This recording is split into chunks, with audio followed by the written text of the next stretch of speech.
Hey everybody, this is Josh Rapoon. I am super stoked to be bringing this episode to you today, Christmas Day 2019.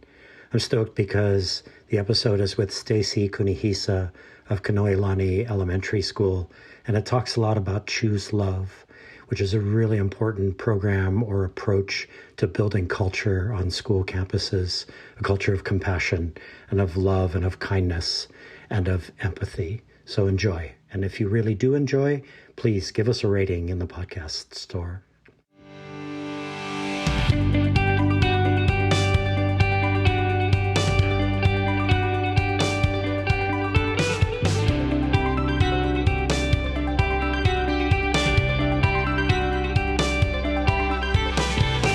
Hey everybody, this is the What School Could Be in Hawaii podcast. My name is Josh Rapoon. I'm your host.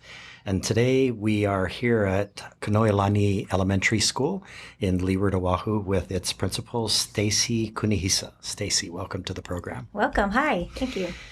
So, Stacy, typically in these episodes, I start out with some biographic material so that the folks who are listening locally, nationally, globally will understand who you are. So where are you from? I grew up in Okinawa in California, and then I moved to Oahu. So I've been here since fourth grade, born and raised here. Cool. Where'd you go to school? I intermediate, I high school, my elementary school, and then I intermediate and I high school. And what were those experiences like in elementary and middle and high school for you as a student? Like, who were you as a student?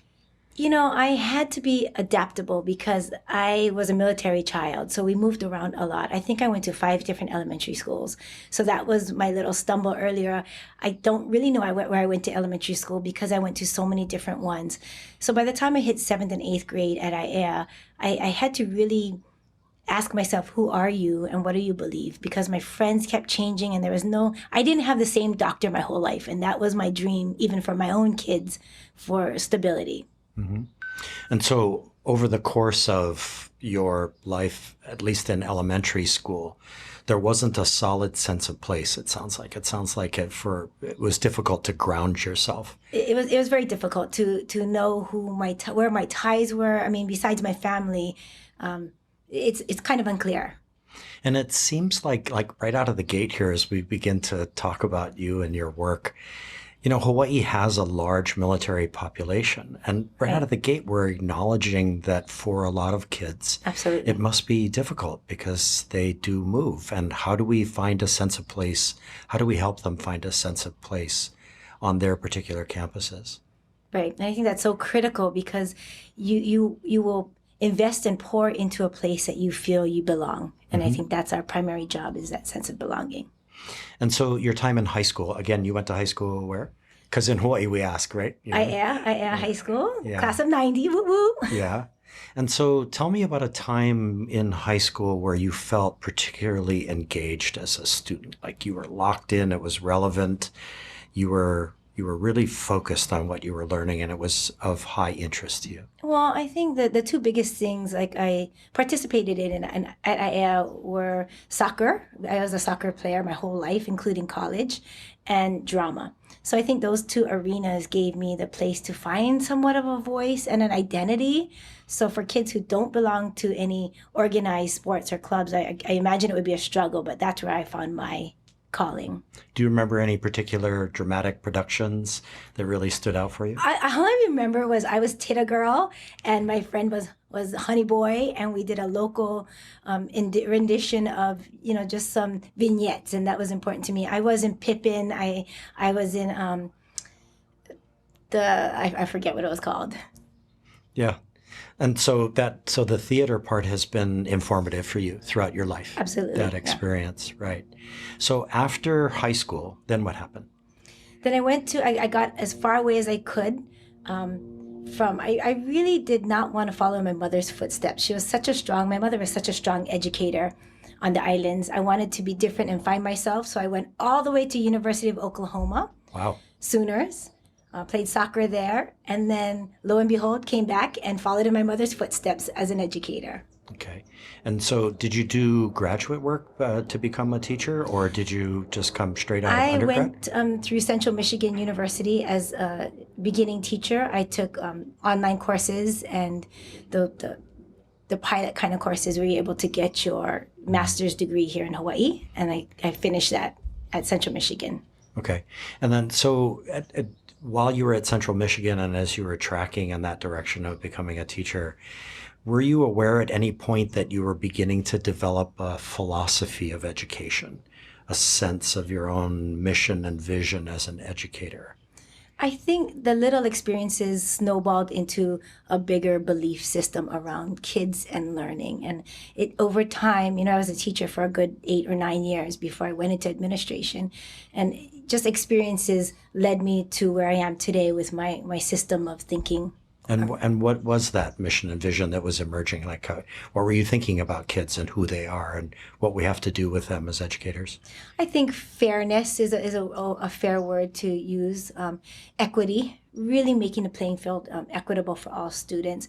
The concept of we is greater than me, the idea that I couldn't do it alone. I couldn't be a teacher on my own. I needed the parents' perspective. I need the kids to buy into what I'm working on. So all of those wove together into making me who I am today. We're talking a lot now about equity in education, especially here in Hawaii. Yes. What does that mean to you? Like, what's that conversation? What does it need to be about? If you're one of the leaders in that conversation, what does it need to be about? I think it needs to be about a colorless world. And what I mean by that is not defining people by, and I'm not saying literally racial color, I'm saying generally releasing all stereotypes.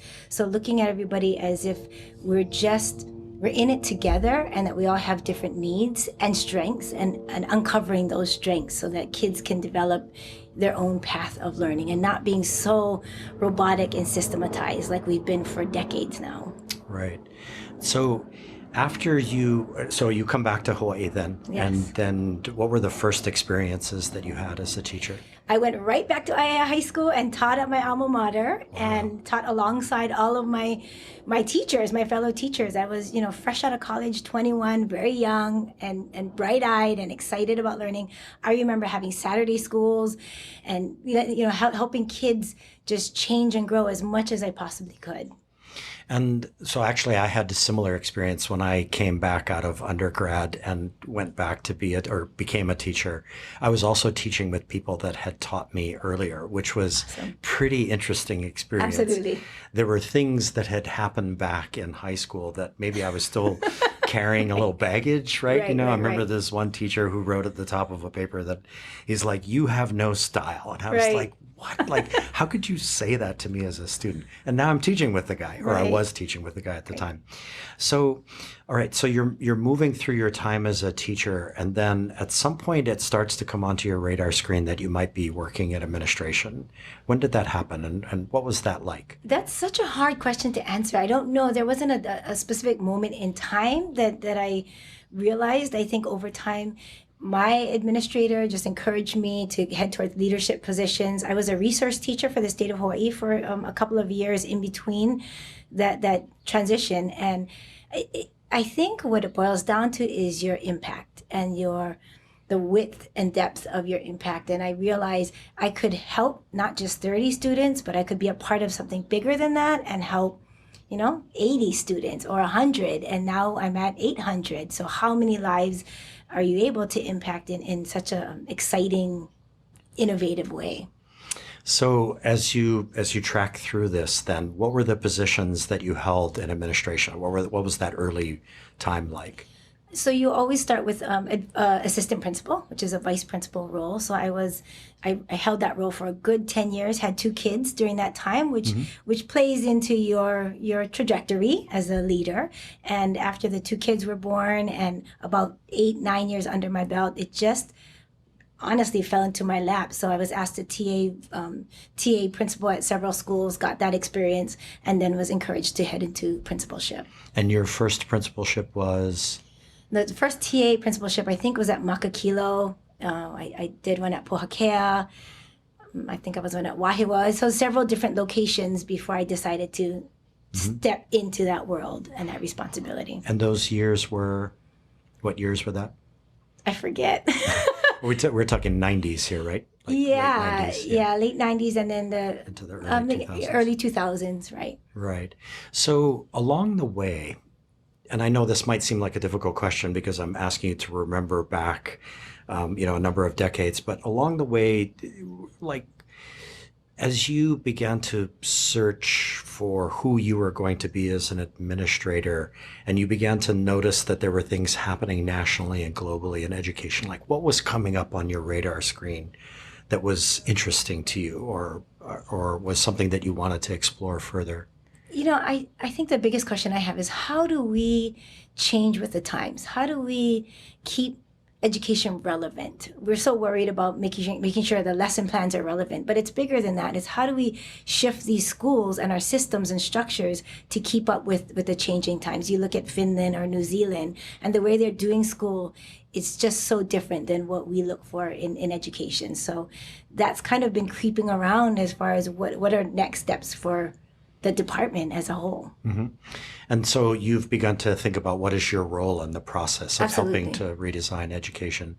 So along the way, and again, this is part of my prior preparation for this particular moment, you began to blog. Yes. So talk to me about the moment when you decided that it was going to be important for your school community to begin to hear your voice more, at least in a written form, in an online form. I think the first three or 4 years at Kanoelani, it was more about getting the systems and structures set within our school. So it's almost taking care of your own house before you can go out. My philosophy was we had to get on the same page as a team. We had to know our direction. And then when that felt good, it felt kind of pono and that we were set, I was able to look out of our school and start to involve the parents in a lot more conversations around the philosophies that we run and the beliefs that we have here. So I thought, well, why not stay relevant in that format? That's when Twitter started to take off and social media. So blogging was just another way to keep up with. If you look at websites, you'll see they're in different stages. And it was a big priority that we stay really current with our website and make it meaningful. So it's not just stagnant. And so do you remember the first moment that you sat down to write that first blog? I don't. I just know that it was in my heart to not be afraid to unveil my thinking and to kind of pull back the curtains on what, school is usually separate and drop your kids off and you don't need to know all the details. But I think it's time we pull that curtain back and just reveal and be transparent with each other, our struggles as well as the community struggles at home, in the businesses and whatnot. I can imagine that that's a particularly vulnerable position to be in. Very scary. And so as you begin to put yourself out there to the community as the curtain gets pulled back, what were some of the reactions to the blogs that you were posting, and who was paying attention, and what were some of the reactions to the things that you were writing about? Predominantly positive. I was surprised because sometimes I'll write some sensitive things like homework is not the most important thing to do, or almost parenting tips in the sense of how do you balance at home like we tried to balance at school. So it became, hey, I read this in your blog and it made me think of this, or I tried this new system and it's working. And it almost became a very mutually beneficial relationship, I would say, that they're able to learn from us, the adults, not only the kids. The adults can learn as much as the kids are learning. So it sounds like, this is super intriguing to me, by the way. It sounds to me like where we previously would view principals as I, as a parent, see the principal as kind of a compliance officer, somebody who's keeping the lid on, who's carrying out the plan as it's supposed to be executed. And here, what you're doing is you're putting yourself out there as sort of a coach, as a mentor, as a sponsor, as a friend, as a guide on the side to your parents, and that their reaction to that was a positive reaction. Can I tell you one quick story? Go for it. I came to work recently in my, you call them boro clothes. That means you're just your play clothes, which you don't come to work that way. I don't come to work that way. I dress professionally. And I tried to sneak in the back door of my office to pick up something.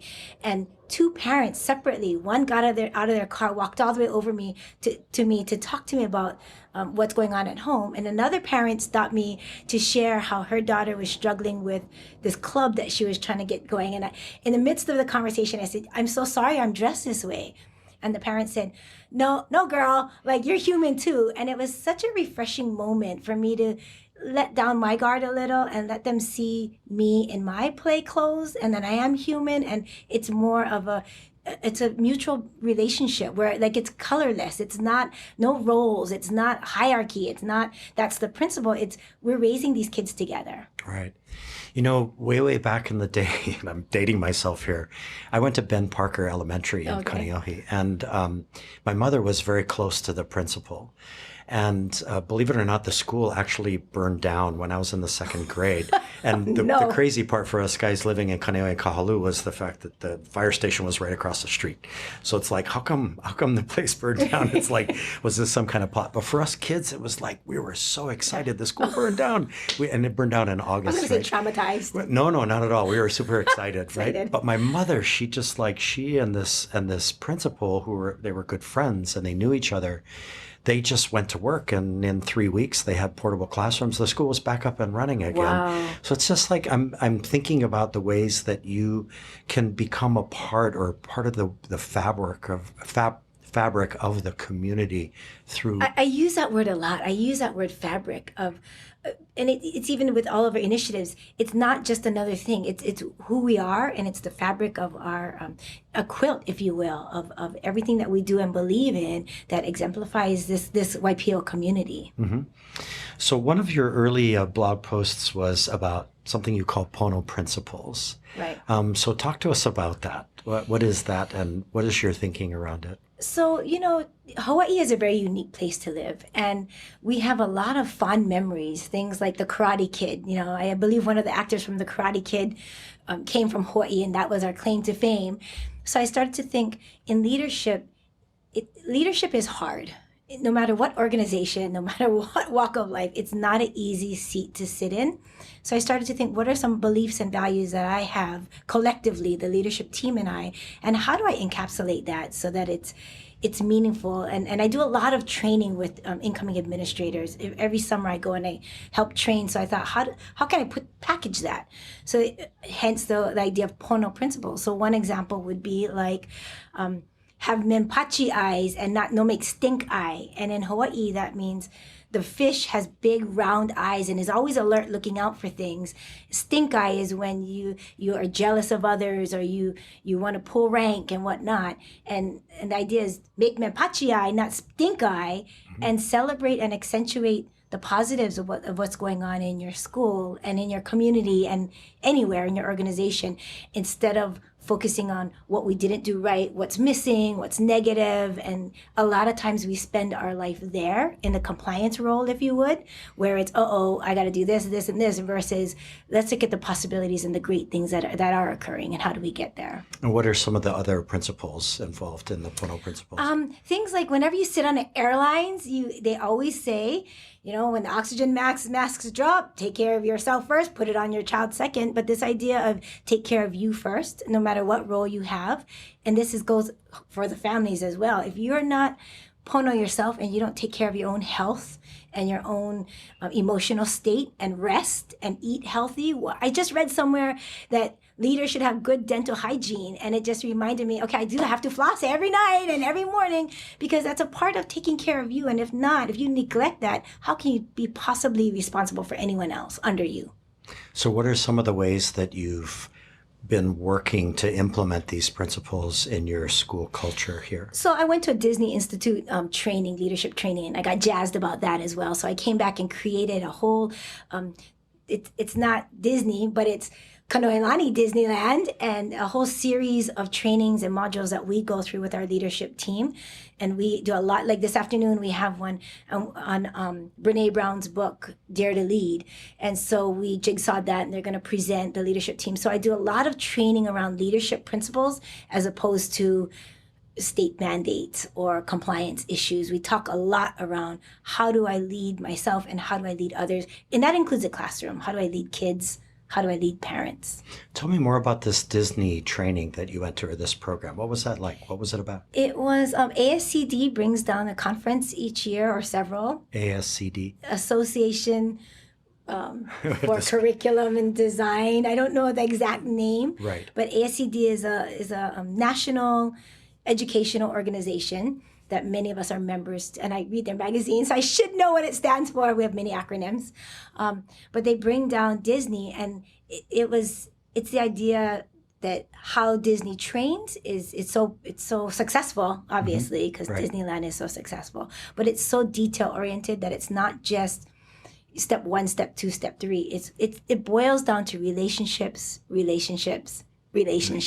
That's what it boils down to. So just like any sports team or any organization, it's a community of practice, and the emphasis is on practice. You have to practice in order to get these things right. And the investment in people that yes, we have test scores. Yes, we have, reports to fill out, but what's the story behind each person? That's what our job is. So, Stacy, that one of the things that we've been talking about across the state and even nationally and globally is time. How do you work out the time element of getting this kind of community of practice rolling at your school and to give teachers the time that they need to be able to develop these practices? So every summer, I sit down with my team behind closed doors, and we actually map out every single minute that a teacher has outside of the classroom time that they're getting paid for contractually. We map it out and we figure out how those minutes are going to be spent together collectively. So there is time. I will say that. There's not enough, but there's time, and it's how do you use that very strategically and build in support systems so teachers have the opportunity to grow. And students have that opportunity to try new things. We do things like academies here, mirrored after Pearl City High School. So how do you have the time for that? How do you plan for that? Our teachers here go the extra mile, and they not just teach, the standards and their lessons, and they're doing project-based learning and social-emotional, but then they pick up academies, and they have to, they do that on their own. We're offering sewing and cooking and languages. One group of teachers they're going to do CSI coming up next week in 2 weeks.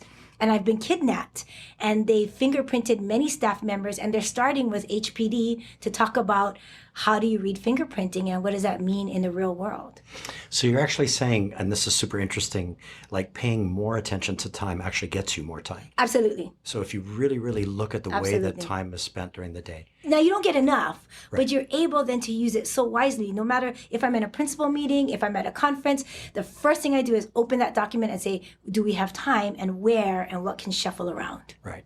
Okay, so now wait for a second. Now, I've definitely heard that there are academies, and there's amazing stuff happening with academies in many of our high schools, but you're saying you have academies here at an elementary school? Yes, like we what? do. Yeah, it's really cool. We're down to kindergarten. Kids can choose the path they want to explore. It's really pre-academy work, and it's an exploration of where's my voice, and who am I, and what do I believe in? What's the definition of academy then in that context in an elementary school? Like the word, it means exploration?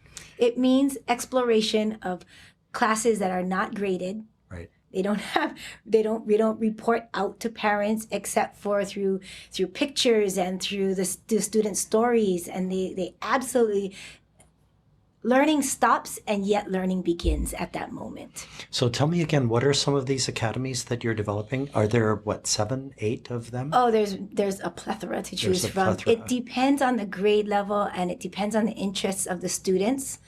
So the students are able to say what they're interested in learning. Meanwhile, you pair that and marry that to what teachers are comfortable teaching.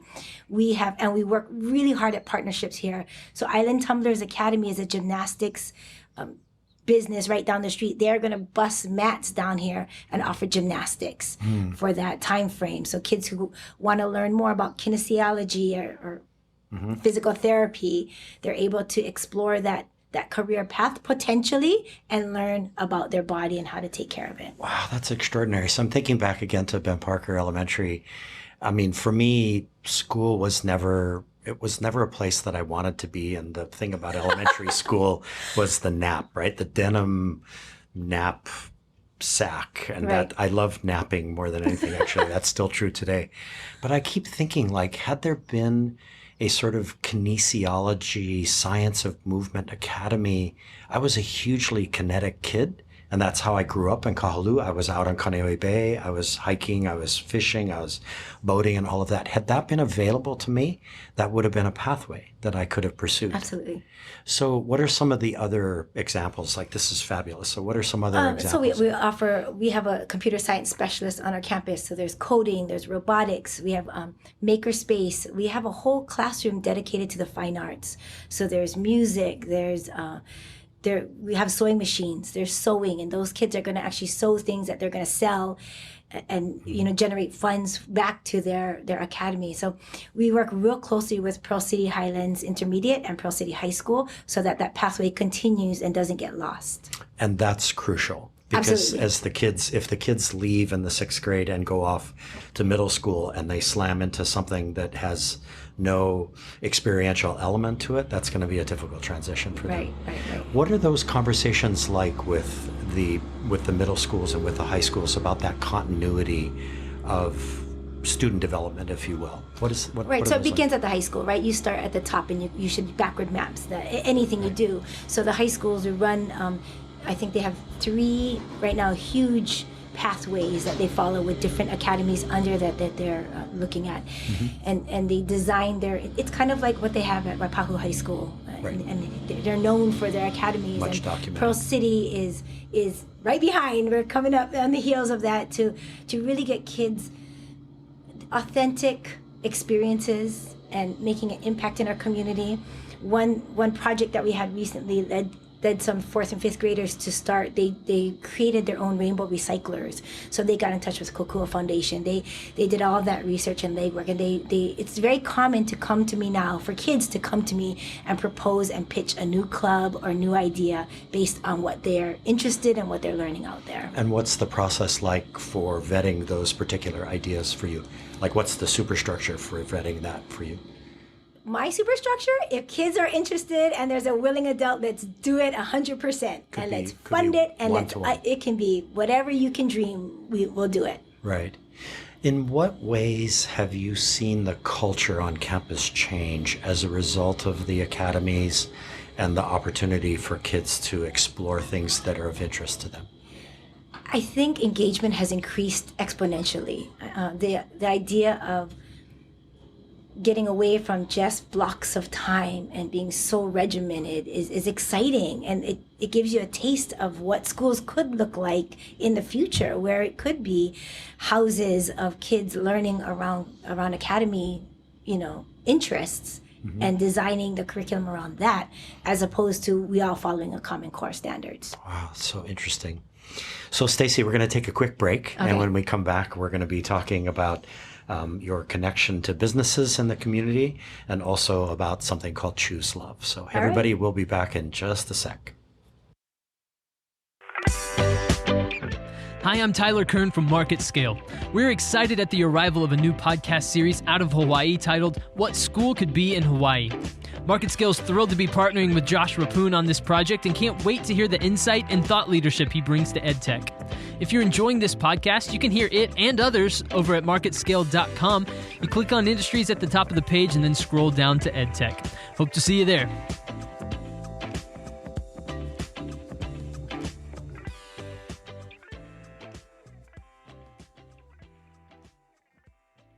Hey everybody, this is the What School Could Be in Hawaii podcast, another on-the-road edition, and we're here with Stacy Kunihisa at Kanoelani School, Elementary School in West Oahu.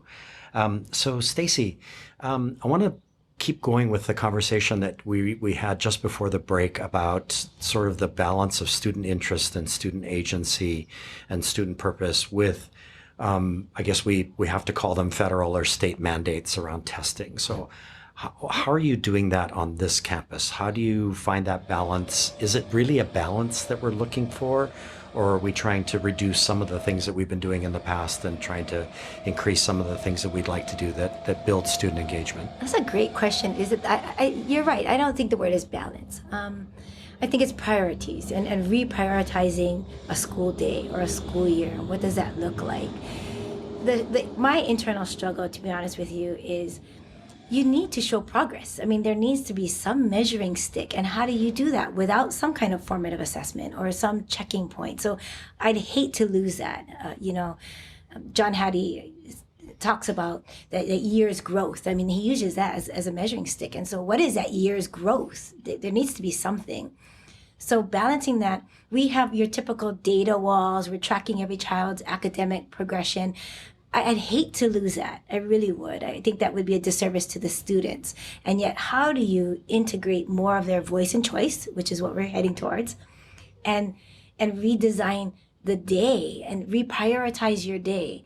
So one model I've kind of seen recently that I've been mulling through is the I do, you do, we do philosophy. That's a typical lesson. I do it, you do it, we do it together, and then you do it on your own, and that gradual release.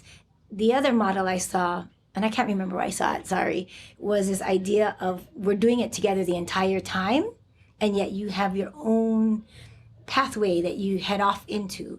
So it's that what does that look like? That's the whole redesign process. I think it's reprioritizing how you spend your time. And what are those conversations like with your faculty as you guys are reimagining this? That's a great question. First of all, my faculty thinks I'm dreaming every day. They get nervous when I walk into a room, but they support the philosophy here because they designed it. Learn more, care more, be more. That it's not just about learning more. It's how do you integrate social emotional learning? How do you integrate kids who are going to be better people? Like, that's critical. Mm-hmm. We've tried for the first time this year, win time. And it's, we actually had it was called intervention in the past, when we first introduced the idea last year. And the staff, we talked deeply around it, and we said, no, we don't like that word. It's what I need. It's got negative connotations to it. Mm-hmm. It's what I need, win. And the kids love this win time. And everybody gets what they need at that moment. And that is a really hard task for any teacher. So that now means you have 20 kids. 20 kids might be doing 20 different things around that content area. So we are grappling with it as we speak. The teachers have new discoveries every day.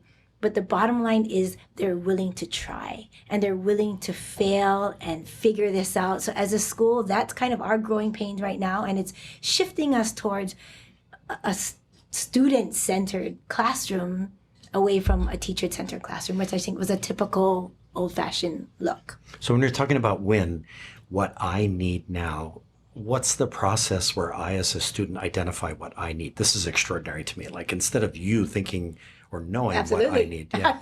What is that? It's been fascinating conversations. So in one classroom, you can walk in and somebody is studying the Great Wall of China and why it was constructed and the purpose of it. And then somebody else might be looking at democracy and what is a democratic nation versus a communist? And then somebody else might be getting support in reading interventions because they're struggling with sounding out or rhyming words, and they're getting support in that. So the teachers are really, really critically thinking, how do we use that block of time? It's leading me towards, this is my dream, okay. It's leading me towards melting all the walls of grade levels and designations of anything. Like I said, kind of the colorless world full of color, where there's not grade levels and there's not even maybe no bells, where it's just a block of time. It's a day, and you structure when you're hungry you eat, and when you need to play you get out and you rest.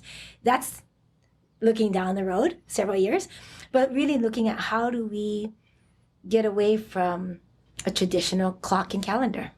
I can only imagine that you're starting to think about the physical space that you occupy on this campus, and that if that dream were to be or can be realized, that has a lot to do with how the physical space is laid out. Absolutely. Yeah. We talked about recently, we've been talking about getting rid of our cafeteria, and not even, I mean, why do we even need a cafeteria where you just sit in rows and you eat? Get rid of all of that. But you have so much red tape, right? You got to look at the federal guidelines, and you got to look at the procedures and the meal counting and whatnot. But a multi-purpose. If I could redesign this school, we could move mountains. So we're trying to do it backwards, right? With what's existing and how do we fit into this mold. But if I could just tear all these walls down, it would be a very exciting day.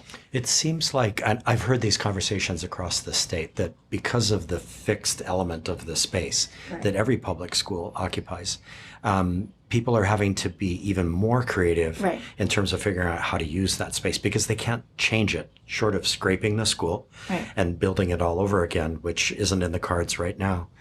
You have to reimagine the way the kids move and how they interact with the adults on campus. So I just want to go for a second into the cafeteria. Like what could the cafeteria is not going to get torn down. What could the cafeteria be then?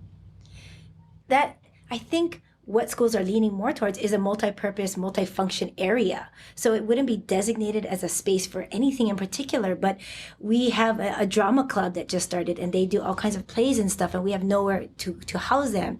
We have a music program, we have coding and robotics. That table is huge, we have no space. So then it leads you need flexible furniture, which everybody is trying to buy right now, everybody. Yes. But it's so expensive.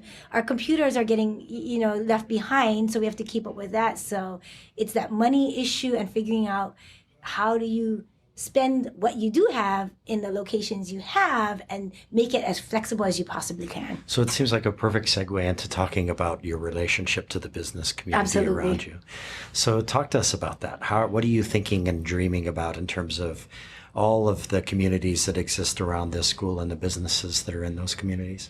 I think a critical role of the principal seat is, my job is to build those relationships and be that hub in a wheel, in a spoke, if you will, be that hub that pulls these spokes together and then connects people, teachers, to businesses. They don't have the time to get out there. I mean, I really don't either. However, we did decide to have community breakfasts, opportunities for our businesses. We have about 100 businesses in our area. We're blessed. And the first one, maybe about 40 came. And from that flourished about maybe 20 good business partnerships, some strong ones, Alexander and Baldwin, American Savings Bank. So we're talking about big hitters that have the backing that can make a difference. We are now partnering with Waipio Shopping Center. So we go down there, our kids decorate all the holiday bags and all the businesses sell it for us. So those are really critical relationships. The second one though, this year we did another one and it doubled. The numbers doubled with the amount of people that came to look at how can we partner with the schools? And I think the superintendent is heading in that direction, big time. So it just follows suit that all the schools can do that and should do that. So it feels like there's a correlation between what's happening on campus, the unleashing of student potential, of creativity, and the interest that the business community is showing in what's happening on campus. So you're seeing that play out?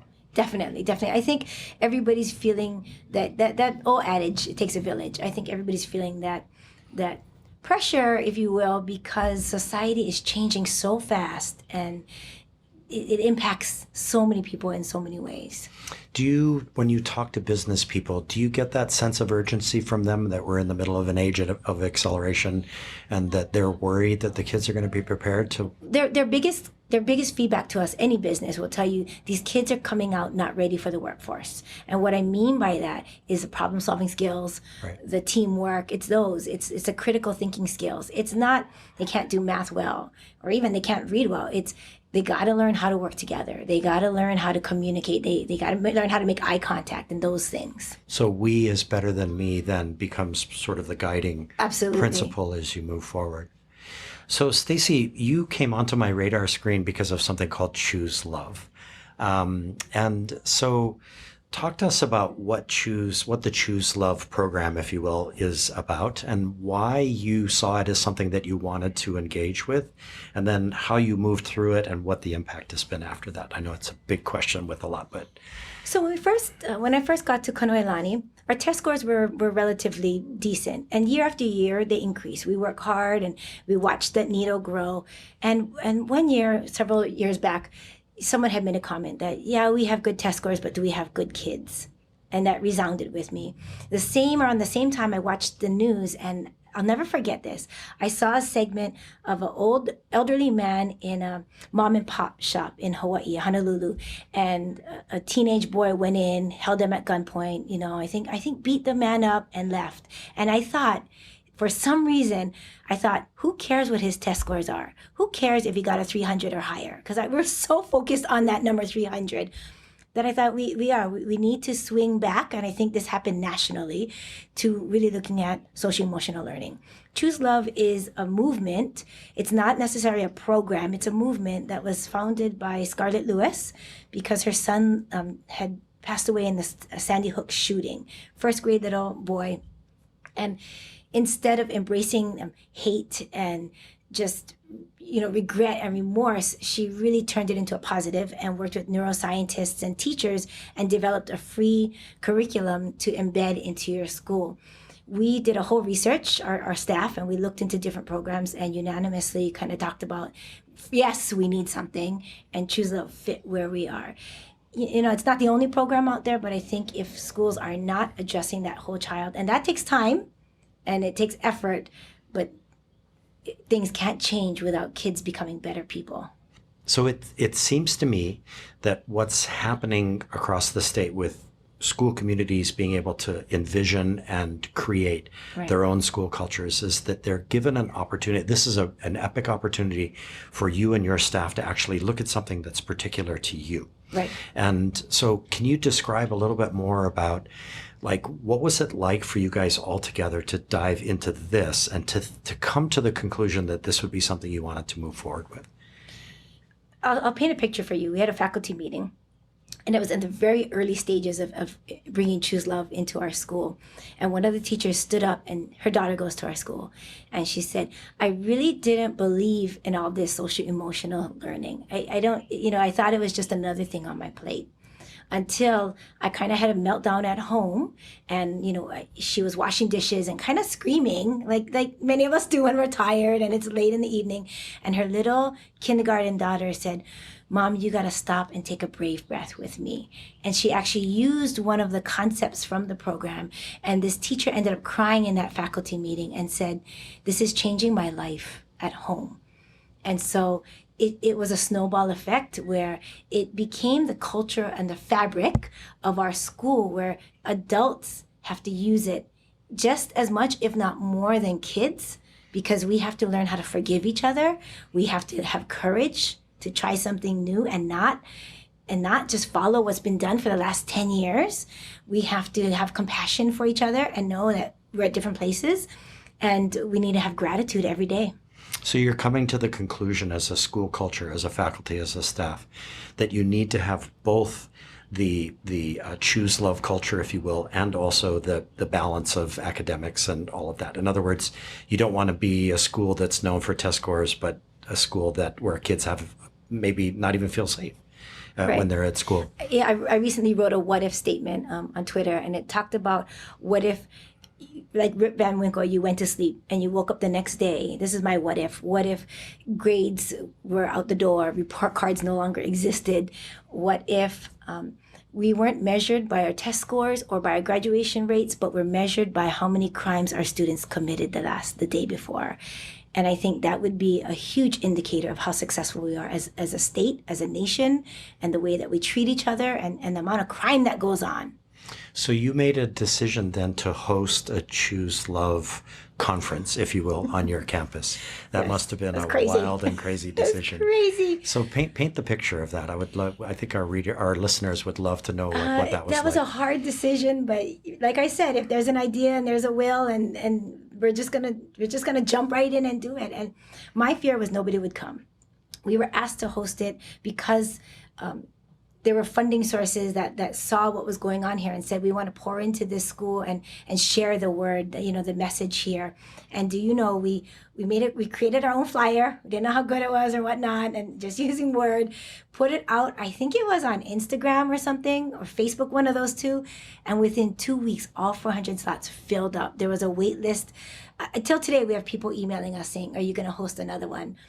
So the interest is there. I think it still exists. We have monthly, or if not, 2-3 times a month, schools visiting us. One school brought their entire campus here to see what's going on, and we don't have the answers. We're not the experts, but it's the belief that it's important, I think, is what can be demonstrated when you go into the classrooms. It's not, okay, it's SEL learning time. It is embedded into when they're studying about Martin Luther King, when they're studying about the Mayflower, or whatever their topic is and content. It's embedded into how were these people courageous. So when I arrived on campus today, I was met by these two amazing young boys who are your student ambassadors. Yes. And they took me on a tour, and then at the end of the tour, I had a chance to just stand and talk with them for a few minutes. And I actually asked them about shifts in school culture because of Choose Love. Wow. And they had shown me the wall where the Choose Love image is, and that all the leaves that were up there right now are around gratitude. Yes. But those leaves are going to fall eventually, and you'll have other leaves that will grow in with other wishes that the students put up there. And what they expressed to me was that there was a night and day difference between, and that what they felt was that the kids were relating to each other better. So I think my question around that is a more specific one around mixing grade levels. And you've talked about your dream of sort of taking out all the walls, right, including the grade level walls. So what is that? What's that thought in your head about the fact that we have gotten so fixed on moving from grade to grade, and that there might be greater student engagement if they're actually mixed together? I saw Saul Khan from Khan Academy speak at Schools of the Future. Right. And it just blew my mind when he drew that picture of the house. And he said, you don't lay a foundation of a house and say, okay, it's been 2 weeks, we're past the deadline, we're going to put a house on it. And then 3 weeks later, okay, it's deadline hit, we got to hit the roof. You need to wait for the contractors to get there and actually lay a strong foundation. And it really, again, resonated with me. Like, that's how we run school. It's so scripted. If you're born after this date, you can't start school yet. If it's this date, we're done with school and you need to move to the next grade level, or you need to be held back. It's black and white. There's no gray area. But kids learn every day at different rates and speeds and in different areas. So I think our challenge as a nation is, how do we redesign that, and what is that going to look like? Mm-hmm. I have a concern, Stacey, about college, and I know you're an elementary school principal, right? Yes. My concern is that over the many decades that we've been doing education the way that we've been doing it, that we have developed this college or bust mentality, and that it even starts at elementary school. Right. And that means that all the work that you're doing and the work that you want your middle schools to do and the high schools to do around experiential education and building student engagement and building student agency might be undermined by a track that the kids have to get into to go to college. What are your thoughts about that? I hate to say it's not might be. It is. It is. The high schools cannot even go into standards-based grading because the colleges need that GPA. They need that college entrance. So it's gotta happen on a national level. Things have got to completely transform and be redesigned to look at success differently, to measure success differently. And I don't have the answers. I think that's going to come with, many people, we as greater than me, coming up with what does that look like. I hear that Google or other big firms don't necessarily hire for college degrees anymore. They're not looking for that. And yet, in the same breath, I hear other companies saying, but upward mobility will only happen when you have a degree. So it's so hard to navigate. If I were a 20-something-year-old, going to college, is college the right way? And it's not the only way. But what does that look like? Can they revamp so that the high schools have that flexibility to breathe? At elementary level, I think we have a lot more flexibility because we are standards based, and there's more, and there's a lot of trust with the parents. But as you get older, you definitely, even my own kids, they got to take the SAT and then the PSAT. So it's studying for that test and making sure you get a good grade to get to a good college. A few days ago, the regents of the University of California system announced that they are probably moving in the direction of dropping the SAT as a measure, or as one of the metrics, if you will, Wonderful. that kids have to. So in your mind, this is probably a good step? Wonderful. Is a good step. Absolutely wonderful, yes. Right. And what is that going to look like? Some of your brightest kids, every teacher knows this. Some of your brightest kids don't get the best grades for many reasons, the lack of resources, the home support, the their living situation, whatnot. But that's not to say that they're not bright and they don't have a lot to contribute to our society. Can you imagine that some of your kids will have artifacts of their own learning and their own experience here at your school that they would present to colleges later down the line? Can you give me like one example of that, like something that's kind of on your mind that's happened recently where a kid did something and that could actually be there in the portfolio at the very end? I think it's like even starting their own club and coming up with, we had one group of girls who wanted to put together an upstanders club, and they had to define what that looked like, find data around bullying and harassing and those kinds of feelings, and then how do we create a group? So these little girls came together and created an upstanders group that they're able to give that support to each other, and before it gets to a certain level where any adult has to step in, they can go to them and get advice from them.